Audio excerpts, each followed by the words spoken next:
one of the basic things na kailangan gawin ng isang father is to spend more time with the children. Kasi doon nangyayari lahat eh. Doon mo nakikilala yung anak mo, doon mo natuturuan siya in a way, no? Nag-guide mo siya.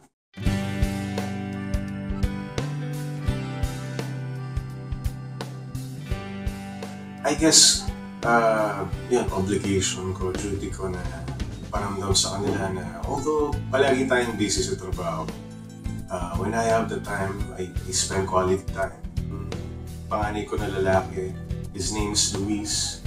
Early on talagang pinapamukha ko na sa kanya na kahit anong tanong mo sa buhay, I'm just here to answer your questions. Dito ako, handa akong tumulong sa'yo. So, yun palang alam na niya talaga na, uy, maasahan ko yung dad ko. Si Sophie, initially na-diagnose siya na may spinal muscular atrophy, SMA. We make the most out of, our time. We read books. Pag gusto niya maglaro, I play with her kung wala naman tayong trabaho. Pagka may mga katanungan siya, sinasagot ko rin kasi matanong siyang bata eh.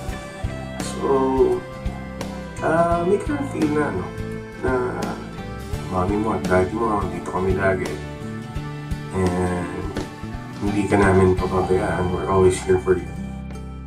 Pagka mahal mo kasi yung bata o yung anak mo, regardless kung PWD sila o hindi, gagawin mo lahat para sa kanila eh.